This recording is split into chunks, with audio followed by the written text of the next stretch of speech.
our hidden task, which is the characteristic system.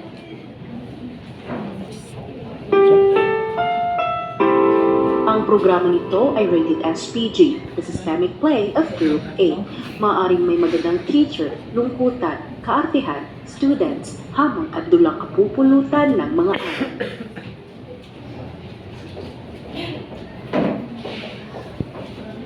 Systematic, di ba? Good afternoon, class. Systemic. Good afternoon. Okay, so for today's period, we will not be discussing anymore because we are done with all our topics in our subject history of math. So for today, I will just give you your project. So for your project, you will be creating a 3D model of any historical period in mathematics during the 16th to 20th century. So I want your output to be very creative, to be very presentable and beautiful. So I highly discourage using recyclable materials because I don't think so that will really make your output creative. And the deadline will be on Friday. Friday, ma'am, but it's already Wednesday. Yes. The deadline will be on Friday because I want you to manage your time well so that we can submit on time.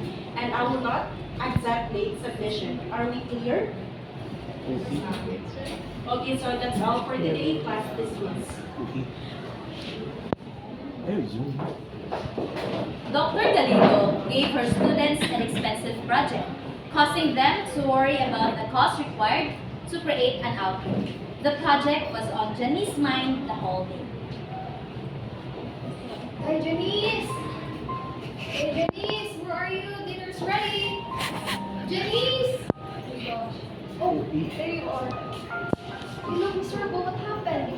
Did anything happen at school? Well, our teacher gave us a really hard project. First of all, I'm not creative enough to do a 3D design. Second, it's really gonna be expensive, Mom. Are we gonna be okay? You know naman, Janice, na I can't afford something like that. You know, it's expensive. But maybe I can do something about it. When's the deadline? It's gonna be on Friday. That's the problem, Mom. What? It's short time. Don't worry. I'll go to your school tomorrow. But for now, let's eat dinner now, okay? To address their concern, Ms. Teresa went to school the next day to talk to the administrator and teacher regarding the project.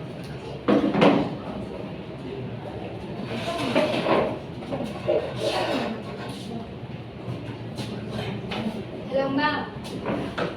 Yes. Can I help you? I just wanted to, I have a concern more regarding about my daughter's project. Okay, sit down. Okay, Mom, I have a concern about this expensive project of my daughter. Can you see, Mom, I'm miserable. And I can't afford something like that, Mom. You know, I'm single mother and I have 5 kids. Okay, wait. What is your last name? Salamat ka, Mama. Okay, what was your child's section? I have think come- she is grade 10 kangkong chips, Ma'am. Kangkong chips? Yes, Ma'am, kangkong chips. That's the advisory of Miss Galindo, right? I think so, Ma'am. Okay, wait. I will call her. Alright.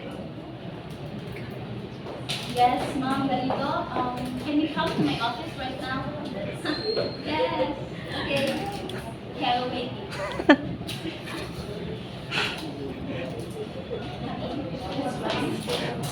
You have to joke there. Is that true that you gave your students a project that is costly and you know the deadline was short?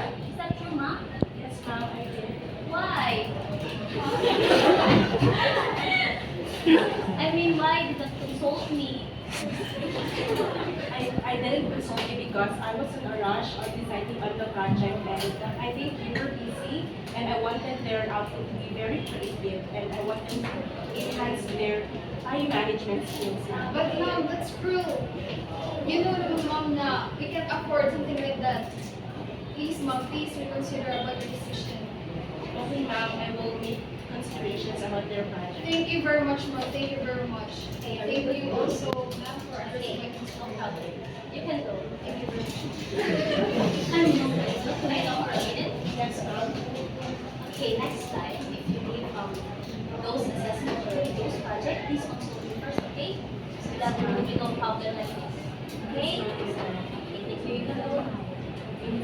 On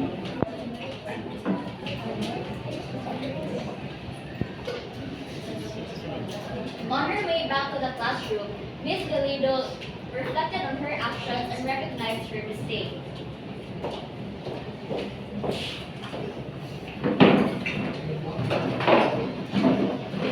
Good day, class. Good day, ma'am. So I decided to meet with you today because we have changes for our project because I need some consideration.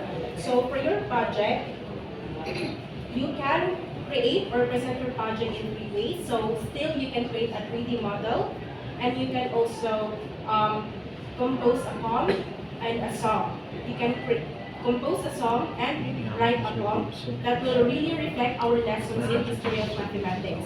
And for the deadline, it will be on Friday next week. Yes. So I need considerations because, and I apologize for being too harsh, for giving that project very expensive and short time. Are we Yes. allowed to use such? Oh yes. Yes, you are allowed. Anything will do. So I think that's all for today. Are we all good now?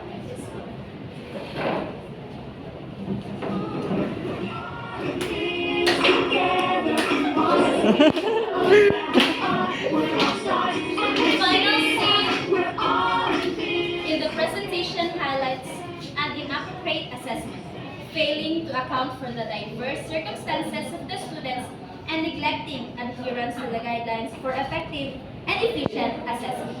In the final scene, the essence of systemic assessment unfolds as the teacher adapts the project, accommodating various learning styles and abilities among the students. By offering multiple presentation methods, the curriculum becomes tailored to individual needs.